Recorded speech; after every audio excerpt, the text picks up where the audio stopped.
The emergency beacon had been transmitting for 6 hours when the rescue ship finally arrived at the crashed research vessel on Kronos 7. The planet was a frozen hellscape, minus 180 degrees Celsius on a warm day, with ammonia storms that could flay the flesh from unprepared beings. Captain Zeklon of the Altarian Rescue Service checked his thermal suit's integrity for the 5th time. His species could survive perhaps 10 minutes in such conditions with their best equipment. The distress signal indicated mixed species aboard. 2 Altarians, 3 Bendathi, and 1 human. Life signs? He asked his lieutenant. Faint readings from the Altarians and Bendathi. They're deep in hibernation stasis, bodies barely functioning. The human. The lieutenant frowned at his scanner. This can't be right. What? The human appears to be active, moving around. Body temperature only slightly below normal. Impossible. Humans were from a temperate world. They shouldn't survive better than species from ice planets.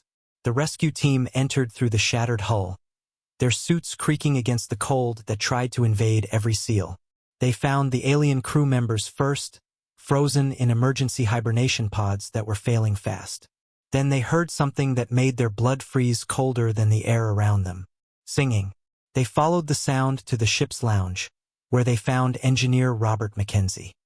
He was wearing what looked like standard ship clothes with a blanket wrapped around his shoulders, stirring a pot over a jury-rigged heating element. Ice crystals covered his beard, and his lips were blue, but he was very much alive and conscious. "Oh, thank God," he said cheerfully. "Rescue's here. You guys want some soup? It's not much, but it's hot. Well, lukewarm. Well, it's not frozen solid, which counts as hot here." Captain Zeklon's translator struggled with the concept. You've been exposed to the environment for 6 hours. Your suit.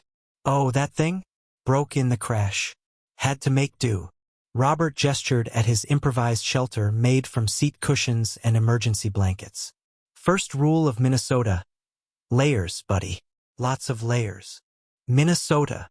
Place on Earth. Gets cold. Not this cold, mind you, but cold enough that you learn some tricks. He took a sip from his cup. Plus, I've done the polar bear plunge 3 years running. This is just a longer version. The rescue team exchanged bewildered looks through their helmets.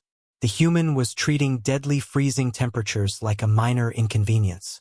Your core temperature should have dropped to fatal levels in minutes, the medic said, scanning him. You're hypothermic, yes, but still functional. This defies all known biology. Robert shrugged, then winced. Yeah, I'll probably lose a few toes, maybe some fingers, but humans are stubborn bastards. We've got this thing called vasoconstriction. Body pulls all the blood to the core, keeps the important bits running. Hurts like hell, but it works. He stood up, wobbling slightly. We should get the others loaded first. Their pods are failing. I jury-rigged extra power to them, but it won't last much longer. As they moved through the ship, Robert explained how he'd survived.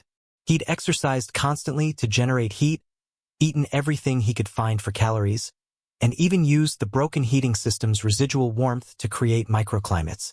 He'd melted ice with body heat for water, used the Bendathi's abandoned spicy food supplies to raise his core temperature, and when things got really bad, he'd done jumping jacks until he couldn't feel his extremities anymore. The trick, he said, helping load an unconscious Altarian onto a stretcher, is not thinking about it too much. Yeah, it's cold. Yeah, it hurts. But my grandpa used to walk to school in blizzards. My great-great-something grandmother survived the Donner Party situation without eating anybody.